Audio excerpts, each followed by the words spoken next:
what Nigerian army is doing is recycling insurgency. They are simply recycling insurgency. And my worries and my pain for Nigerian people is that we have docile leaders from different sections of this country, from different ethnic nationalities. Leaders that have chosen to be docile, that have chosen to deliberately remain dumb and stooge and a walking stick in the hands of fools. The last time I checked, we have prominent leaders from northwest, from southeast, from southwest, from south, from middle belt, who are seeing the excesses and they are seeing the misgiven by some few individuals in this country, and are keeping quiet. I put it to them that in no distant time, if they think because they are leaders today, they have the backings of security, they have all it takes to be protected, in no distant time, they will also be affected because there is no champion forever. They will not remain in power forever. And the evil that will befall Nigerian people will caught up with them. So the high time they wake up to speak and then decide and take cogent and the very correct decision against this, I see as recycling of insurgency, the better for us. I don't know if you are seeing the danger ahead. It's easier, I'm a trained forensic psychologist. It's easier for you to rehabilitate somebody who is mentally retarded, either as a result of drugs or any other factor. It's easier to rehabilitate him and redefine his mindset and make him a better person, and as well re-engage him to the society. An insurgent is an extremist. He is not dwelling all he's doing based on how much you are giving him. An insurgent is an extremist that can sacrifice even his life, and thinking what he's doing it to the glory of God Almighty. And let me give you my take on this and where I am seeing danger ahead. So once upon a time, we had OPC. And these people terrorized the southwest. And the government dislodged them because of the excesses in their activities. They were never seen as potentials to be re-engaged into the Nigerian army. The last time I checked, we had Bakassi. They were also pushed away by Nigerian security. And their activities were banned. They were never seen as potentials to be engaged into Nigerian military. The last time I checked, we had Niger militants, the Avengers, and the whole of this. They were also given amnesty by the federal government. These boys who have the potentiality to dislodge Nigerian military, confront them headlong in so many instances, we are never seen as potentials to be engaged, to be re-engaged into Nigerian military.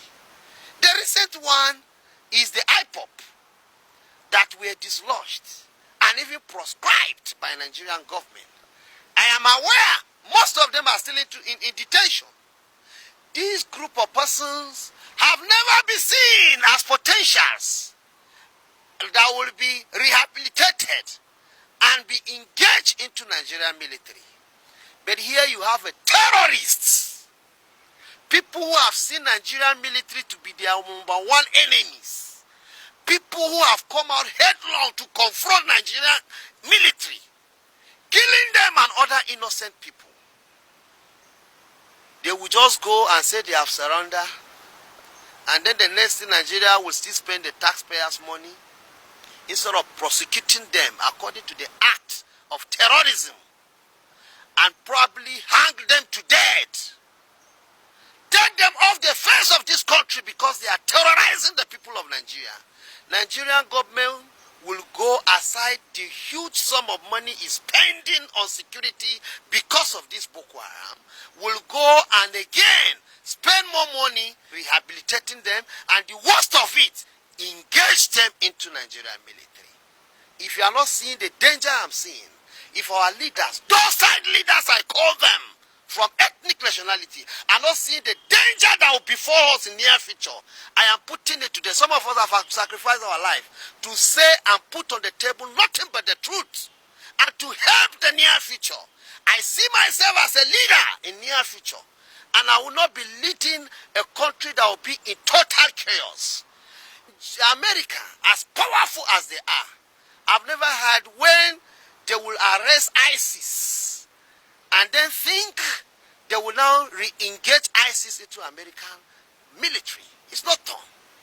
American military is instead infiltrate ISIS. They will instead infiltrate ISIS to get intelligence report and then nip it on the bud on whatever situation to curtail their excesses.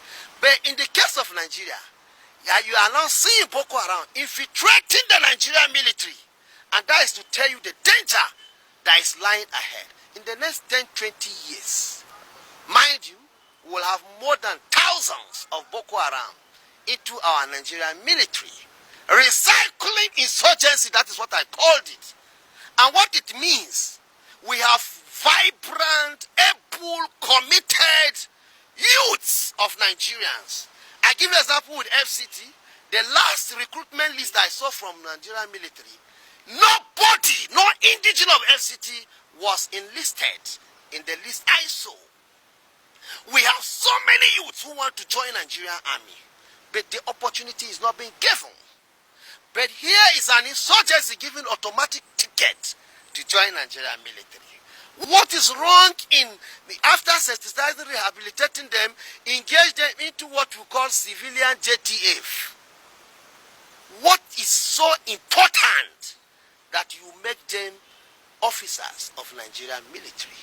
There is danger lying ahead, and let Nigerian cities and wake up from their slumber.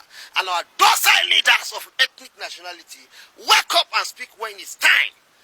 Now, the issue is just this. If you want to join Nigerian military now, how I see it, go join Boko Haram. After 1-2 months, surrender yourself. Nigerian military will bring you. They will go and do what they call rehabilitation and engage you. That's what it means. The multiplier effect is negative.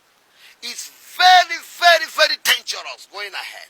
And so I call on Nigerian people to again open their eyes and say no to this trend, ugly trend that is continuing in our society.